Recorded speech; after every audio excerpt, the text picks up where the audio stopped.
sud-ouest de l'Inde, de la région du Kerala, est venue à Paris pour la première fois une troupe authentique de Kathakali, le théâtre dansé traditionnel. Et c'est sous les projecteurs d'un studio que nous est présenté ce théâtre, joué normalement la nuit, à la lueur d'une lampe à huile, dans la cour de quelques petits temples.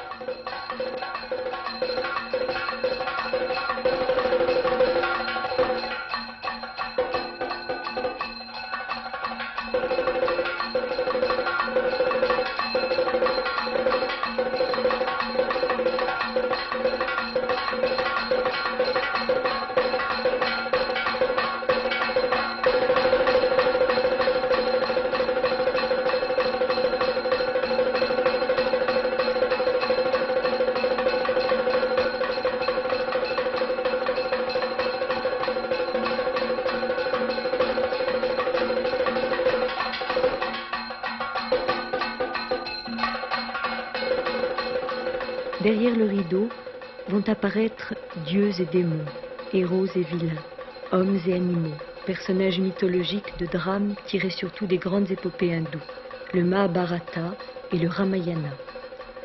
Ici, un personnage démoniaque, au maquillage rouge et vert caractéristique, fait son apparition au début d'une représentation. Le spectacle dure parfois toute la nuit et demande des acteurs danseurs longuement entraînés. L'apprentissage commence vers l'âge de 10 ou 12 ans, et ce n'est qu'après 8 ans de pratique quotidienne, de 4 heures du matin à 8 heures du soir, que les acteurs seront admis à se produire en public.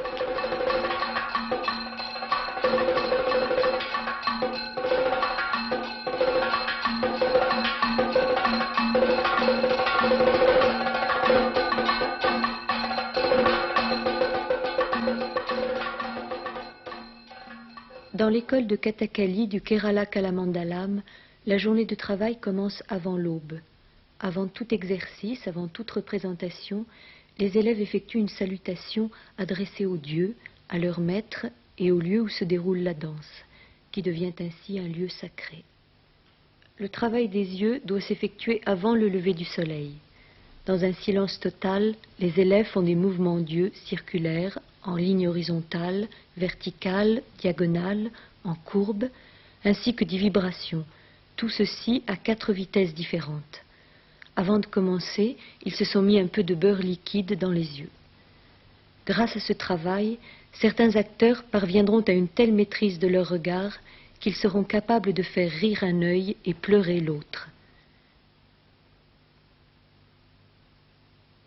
Chaque partie du corps, assouplie par des massages, sera soumise ainsi à un entraînement intensif destiné à en assurer le contrôle parfait. En Inde, l'art de l'acteur a pu être comparé à certaines formes de yoga, car le véritable acteur acquiert une connaissance et une maîtrise totale de lui-même, comparable à celle d'un yogi. Dans le Kathakali, les gestes des mains ont une importance capitale. Ces gestes symboliques, les mudras, représentent un mot, un personnage, une idée, une image, une action ou un symbole. Il en existe environ 900, dérivés de 24 mudras de base, qui se combinent pour former des phrases. Ils font l'objet d'une classe particulière, où chaque élève apprend et répète un texte différent. Les mudras constituent un véritable langage, permettant à l'acteur de raconter toute une histoire, d'exprimer des sentiments et des situations très complexes sans se servir de mots. Ceci permet aussi à l'acteur d'être compris de gens qui ne parlent pas sa langue. Si l'acteur exprime par le geste un texte chanté, le public peut suivre l'action sans comprendre le texte. Dans cette classe, les mudras sont travaillés isolément, mais en réalité ils sont toujours accompagnés de pas de danse et de musique. En voici quelques-uns. Et tout d'abord, le serpent.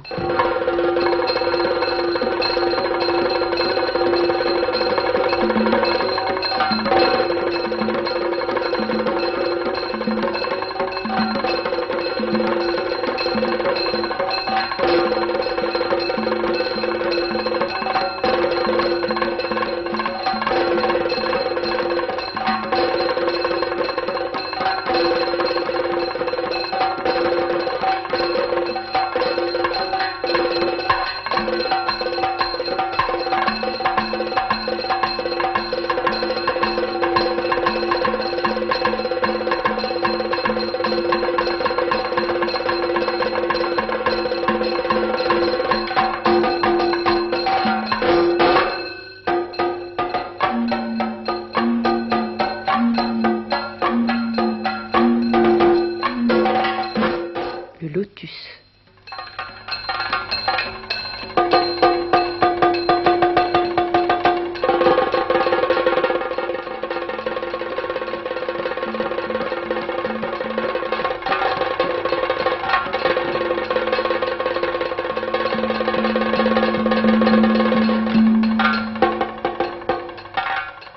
L'abeille.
Les Chulipu sont les mouvements de base du Kathakali.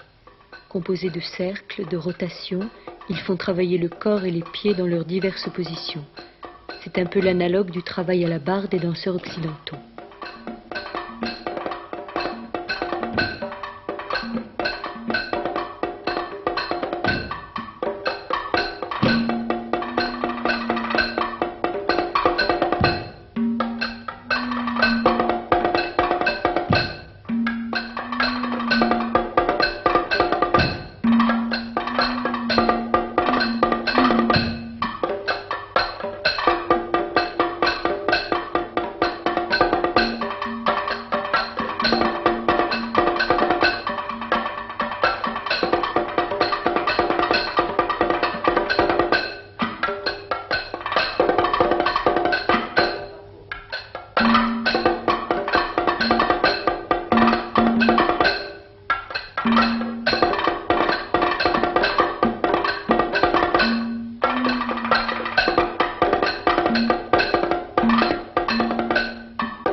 La journée d'entraînement se poursuit par l'étude des kalachams.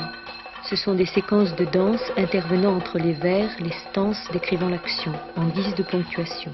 Chaque kalacham est associé à un sentiment. Ici, la fierté, le courage.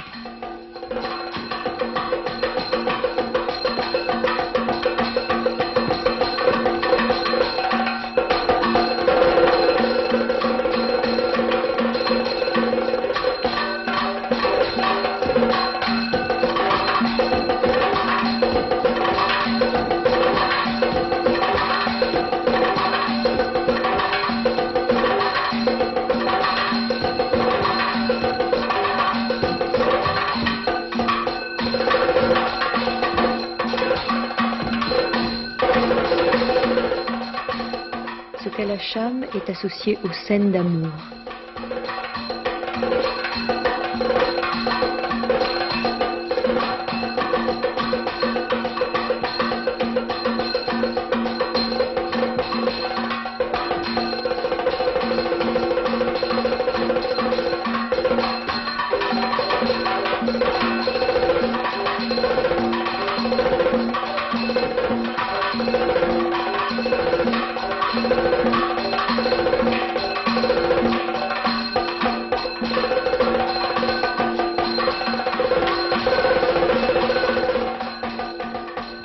Celui-ci exprime la colère.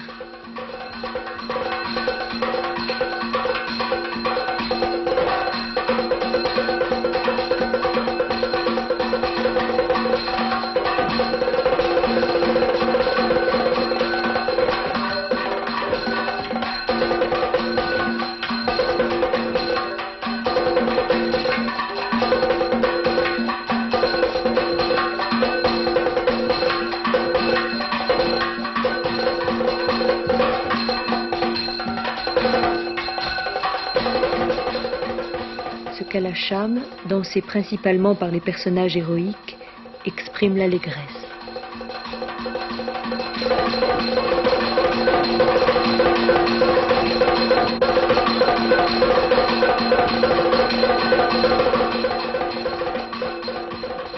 La richesse du Kathakali réside moins dans ces passages de danse pure que dans un système de mime utilisant le corps et le visage pour exprimer les émotions des personnages. Tous les états émotionnels sont des combinaisons des 9 émotions fondamentales, les Navarasa. L'amour,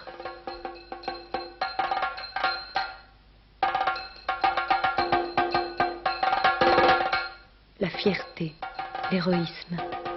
Le mudra employé signifie le roi.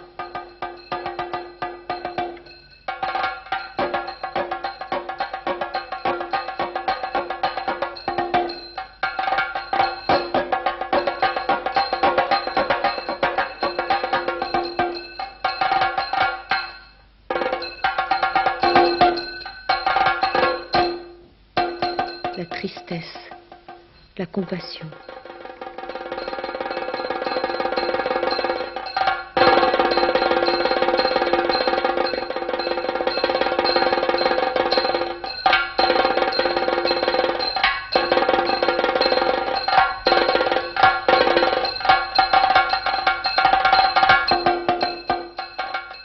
Le mépris. Le mudra employé veut dire imbécile.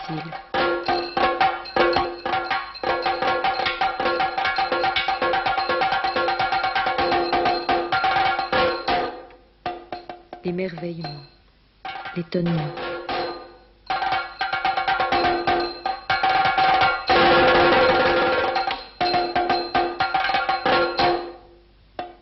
Le dégoût.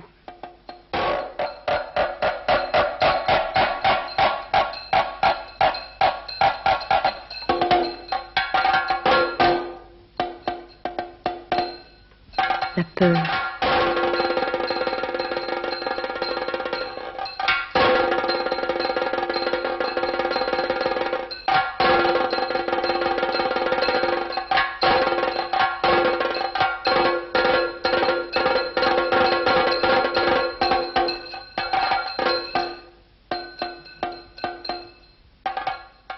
La colère.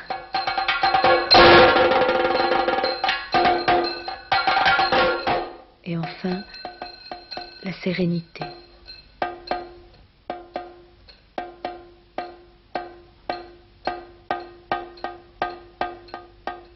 Le réalisme de l'expression de ces émotions est transfiguré lors du spectacle par un maquillage extrêmement stylisé, aux couleurs symboliques, dont l'exécution demande plusieurs heures.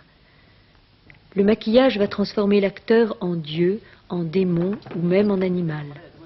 Chaque détail, chaque ligne, chaque couleur a une signification. Par exemple, le jaune représente le surnaturel, le vert, le divin, la vertu, le rouge, la colère, le noir, l'ignorance.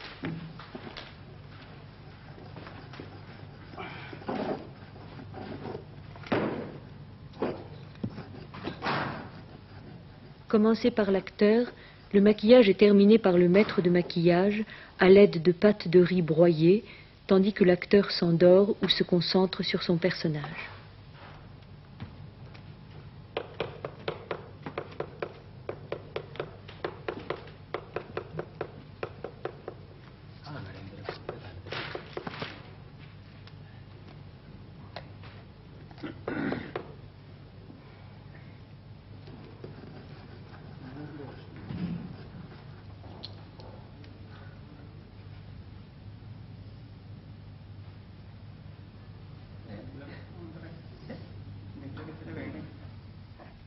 À chaque type de personnage appartient un maquillage particulier fixé par la tradition. Par exemple, les visages à base de vert sont ceux des dieux ou des héros vertueux. Celui-ci, à base de rouge et noir, est celui d'un personnage maléfique. Et voici celui d'un héros vertueux transformé en lion par la colère.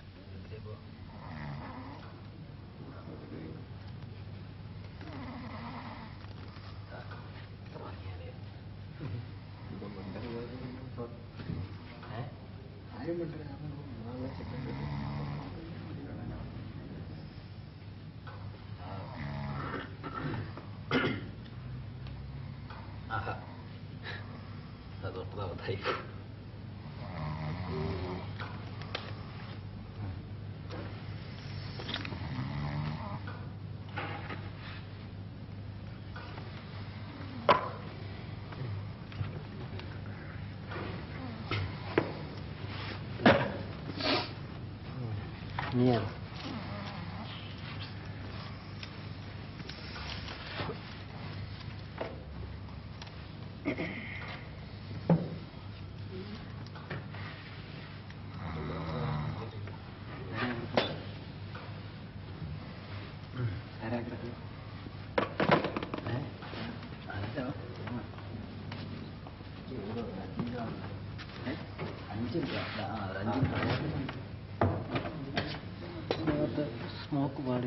L'heure de la représentation approche. Les acteurs revêtent les lourds costumes aux ornements dorés qui vont achever de leur donner un aspect surnaturel.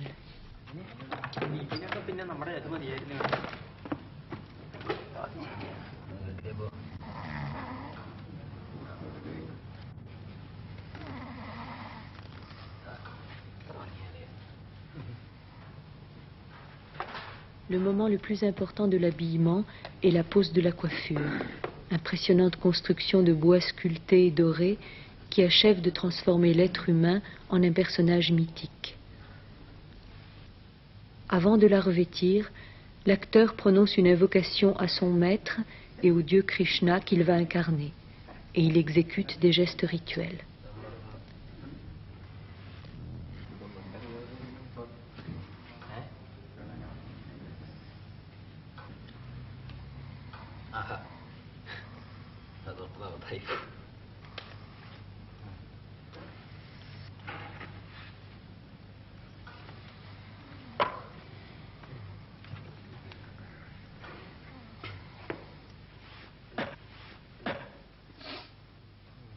Mierda.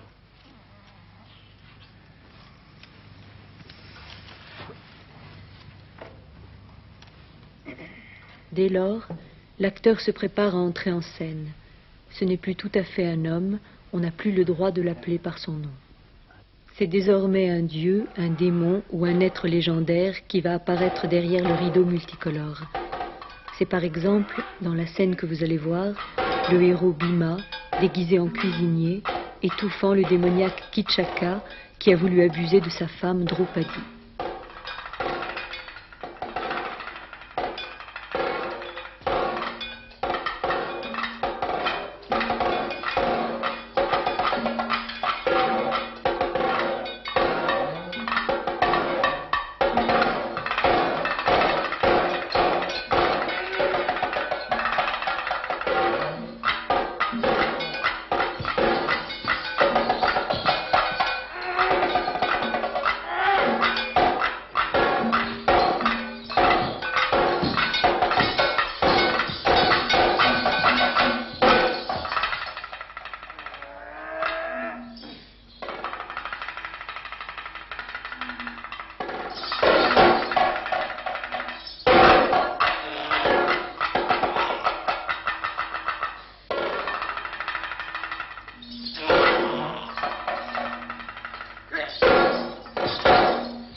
Un véritable spectacle de Kathakali dure toute la nuit. Nous avons voulu vous en montrer quelques aperçus, comme cette danse de la princesse Damayanti, exécutée comme toujours dans le Kathakali par un homme spécialisé dans ce genre de rôle.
Dans cette scène, tirée du Ramayana, l'une des grandes épopées indiennes, Bali, prince des singes, et son frère et rival Sugriva s'affrontent comiquement avant de se battre.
Dans une scène tirée de la Bhagavad Gita, peut-être le plus célèbre poème métaphysique de l'Inde, le dieu Krishna conduit le char du héros Arjuna sur le champ de bataille où les troupes d'Arjuna doivent affronter l'armée adverse, composée de membres de sa propre famille.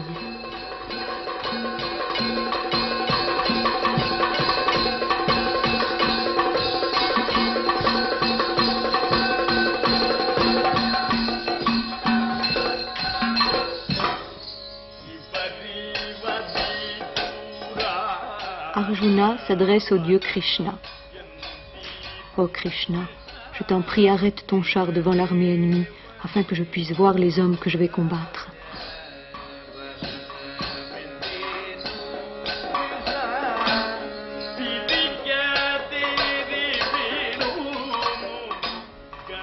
Ô Dieu, que vois-je devant moi?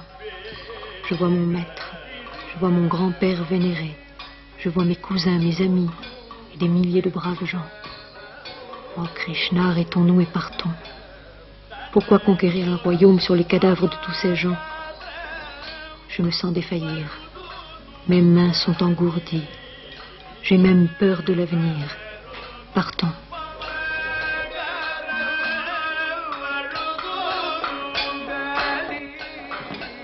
Krishna répond. Ne te laisse pas aller à cette faiblesse indigne d'un homme, ô Arjuna, car cela ne te convient pas. Jette loin de toi cette misérable lâcheté et lève-toi. Ô oppresseur des ennemis, apprends que tout ce qui s'accomplit ici est inévitable. Personne ne pourra détruire cette chose immuable, l'esprit immortel. Celui qui croit que ceci tue et celui qui croit que ceci est tué, l'un comme l'autre ne voit pas la vérité. Ceci ne tue pas et ceci n'est pas tué. Ceci n'est jamais né et ne mourra jamais, car n'ayant jamais commencé d'exister, il n'aura jamais à disparaître. Il est non-né, éternel, permanent. Il a toujours existé. Il n'est pas tué lorsque le corps est tué. Celui qui le connaît comme l'existence spirituelle, éternelle, immortelle, impérissable, comment peut-il tuer quelqu'un ou être la cause de la mort de quelqu'un? De même que l'on jette des vêtements usagés pour en mettre des neufs, de même, l'âme incarnée délaisse un corps usé et s'incarne dans un corps neuf. Les armes ne peuvent la détruire, le feu ne peut la consumer, l'eau ne peut la mouiller et le vent ne peut la dessécher. Elle ne peut être détruite, elle ne peut brûler. Stable éternellement, immobile, pénétrant tout, elle est pour toujours et à jamais. Les Écritures sacrées disent qu'elle est non manifestée, qu'elle est impensable, qu'elle est immuable. Ainsi, si telle tu la connais, pourquoi t'affliger?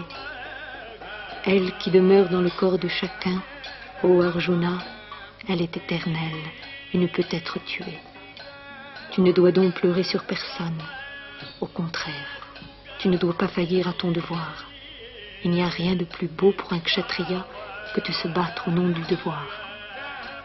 Mais si tu refuses ce combat juste, c'est alors que tu auras failli à ton devoir et à la gloire, que tu seras dans le péché. Ou tu entreras au ciel après le combat, ou bien tu seras heureux sur la terre après la victoire. Lève-toi donc, ô fils de Kunti, et sois prêt à combattre.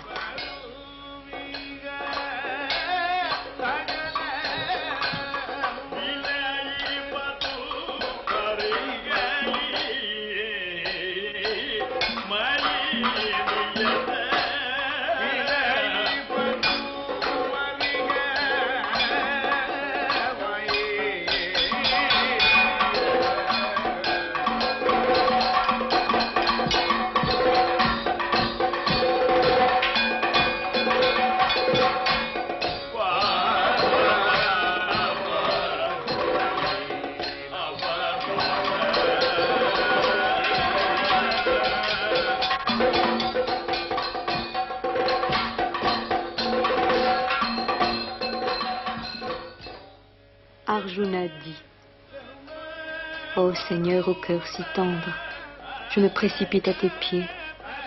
Console-moi. Que vaut une victoire gagnée sur les corps de ma parenté et de mes amis? Je ne veux pas vivre malheureux et plein de remords, et je ne veux pas non plus entrer au ciel.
Krishna répond: Ô Bharata, là où meurt la justice et là où grandit l'injustice, je me présente en personne, incarné, pour protéger les justes, pour détruire les mauvais, pour faire régner la justice, ainsi j'apparais au cours des âges.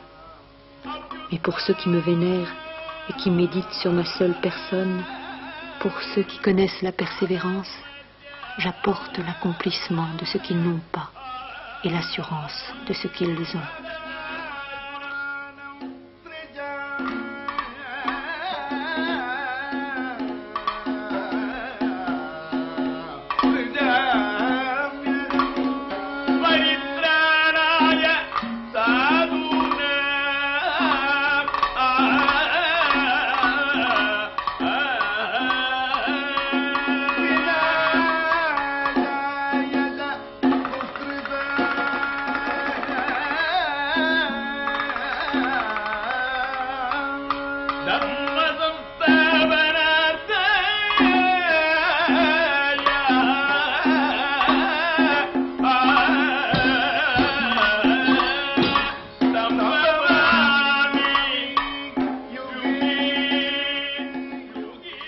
T'ai-je exposé une connaissance plus secrète que celle-là même qui est cachée. Ayant pleinement réfléchi sur elle, agis comme tu le voudras. Et maintenant, entends la parole suprême, la parole la plus secrète que je vais te dire.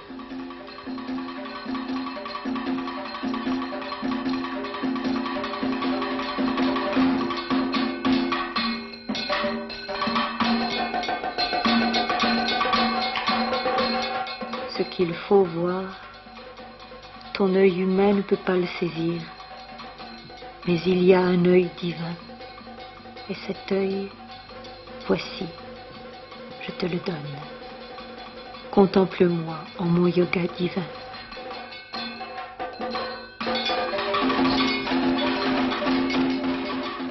Arjuna dit, je te contemple, ô toi sans fin, ni milieu, ni commencement.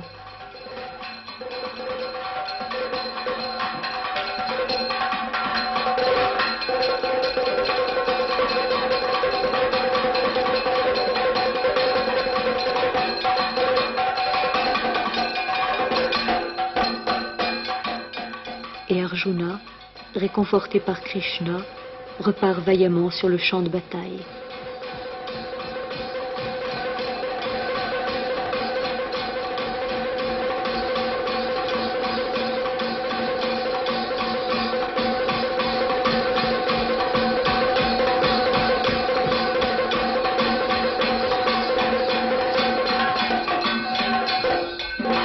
Un combat acharné oppose ici Bhima au démoniaque Dushashana qui a tenté de dévêtir son épouse.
De rage contre Dushashana, le héros Bhima va se transformer en homme-lion.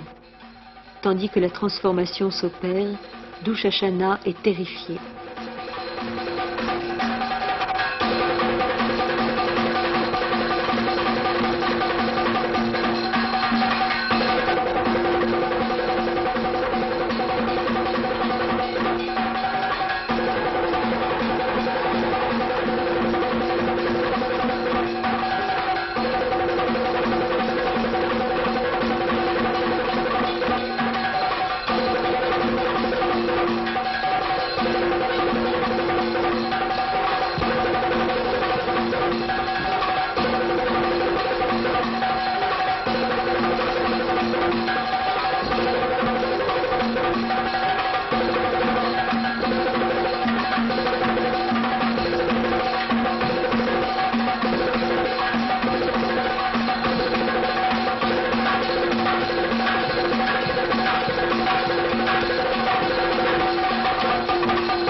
Après avoir enduit de sang les cheveux de son épouse, Bhima, ayant accompli son vœu de vengeance, va danser sauvagement sa victoire.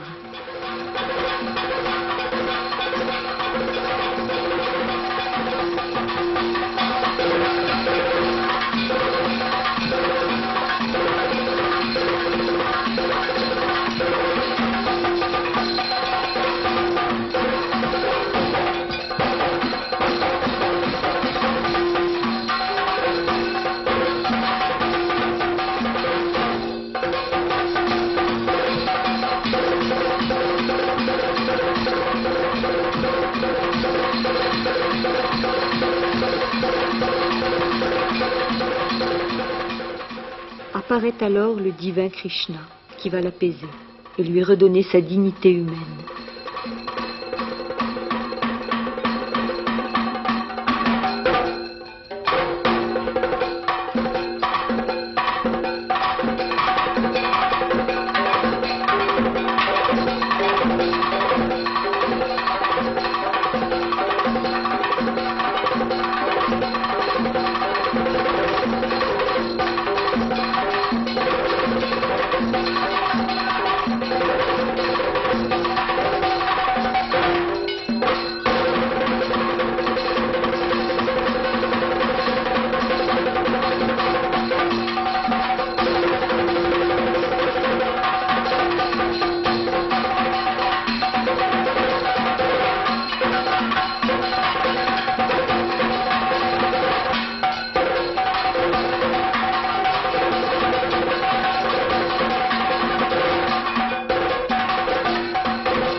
Ainsi, dans les temples du Kerala, le spectacle va se poursuivre toute la nuit jusqu'au lever du soleil.